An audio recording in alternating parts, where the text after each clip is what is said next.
Brought to you by KR Mangalam University. We provide you the platform to turn your dreams into reality. Give wings to your aspirations with KR Mangalam University. इसको सीखने में कितना time लगेगा? दिनों की बात है, सालों की बात। कुछ कैप्चरिंग स्पीड वो होती है, मेमोरी। आप कितने जल्दी चीजों को ऑब्जर्व करते हैं। इसके बाद मैं अपना फोन सर्विस कर पाऊंगा? हाँ बिल्कुल। कांग्रेस नेता राहुल गांधी को उनके मिलनसार अंदाज के लिए जाना जाता है। वो कभी कहीं पहुंच जाते हैं लोगों से मिलने के लिए, तो कभी कहीं।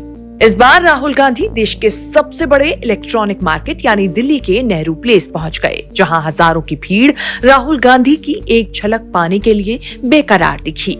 यहाँ राहुल ने कुछ टेक्नीशियन से मुलाकात कर प्रधानमंत्री नरेंद्र मोदी और उनकी सरकार की मेक इन इंडिया स्कीम पर बड़ा सवाल उठाया और सरकार पर तगड़ा हमला किया।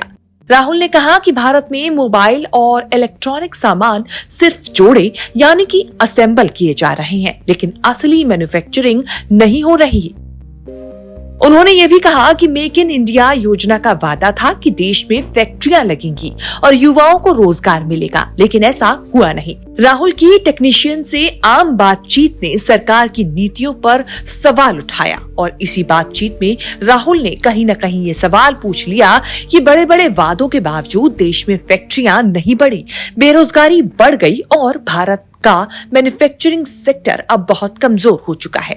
सुनिए राहुल गांधी ने क्या कुछ इस बातचीत में कहा और किस तरह से टेक्नीशियंस ने उन्हें अपनी बातें बताई। वो हम इंडिया में अपना मैन्युफैक्चरिंग कंपनीज वगैरह खोले जिससे कि लोगों तक रोजगार भी पहुंचेगा, तो हमारे पैसा भी हमारे देश पे ही रहे। अच्छा, जो कोरियन वाले फोन है सैमसंग वाला, वो भी पूरा अंदर से चाइनीज है। जो मैन्युफैक्चरिंग है जो सैमसंग की, बेसिकली मतलब ये चाइनीज ने सेलफोन की, लैपटॉप की पूरी लपेट रखी है मार्केट। चाइना ने पूरा जो उनके पास कंट्रोल कर रखा है, पूरा का पूरा कंट्रोल ही उनके पास है ना। कुछ भी लेना हो सीधा चाइना जाना, हमें स्क्रीन चाहिए या फिर कुछ भी स्क्रू भी चाहिए, वो भी इंडिया नहीं बना पा रहा है, तो वो भी हमें भारतीय परचेस करने पड़ रहे हैं। लेकिन अगर ये इंडिया में अगर ये बनने लगे तो फिर बहुत फायदा होगा, क्योंकि रोजगार बहुत ज्यादा बढ़ जाएगा। China is the world's electric market. There is no other electronic market anywhere. Assemble as many iPhones as you want. All you're doing is you're giving money to the big oligopolists of India.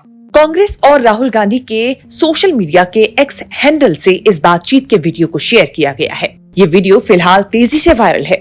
इस video को caption देते हुए राहुल गांधी ने लिखा, मोदी जी ने factory boom का वादा किया था, लेकिन आज मैन्युफैक्चरिंग सबसे नीचे, बेरोजगारी सबसे ऊपर और चीन से आयात 2 गुना हो गया है। मोदी जी को सिर्फ नारे आते हैं, समाधान नहीं। राहुल गांधी का कहना है कि जब तक भारत खुद सामान नहीं बनाएगा तब तक देश दूसरों पर निर्भर रहेगा और नौकरियां भी नहीं बढ़ेंगी। भारत को अब बाजार नहीं बल्कि निर्माण केंद्र बनना होगा। इसके लिए सरकार को ईमानदारी से काम करना होगा और घरेलू उद्योगों को मजबूत करना होगा। राहुल गांधी ने ये साफ कहा कि मेक इन इंडिया की असलियत सिर्फ एक प्रचार बनकर रह गई है। उन्होंने कहा कि सरकार ने जो वादे किए थे वो जमीन पर कहीं दिखाई नहीं देती। अब सवाल ये है कि क्या मोदी सरकार राहुल गांधी के इन आरोपों का जवाब देगी और क्या आने वाले समय में देश की मैन्युफैक्चरिंग और रोजगार की स्थिति सुधरेगी। खैर, ये तो देखने वाली बात होगी। इस रिपोर्ट को लेकर आपकी क्या राय है, हमें कमेंट करके जरूर बताएं। ब्यूरो रिपोर्ट, न्यूज़ तक।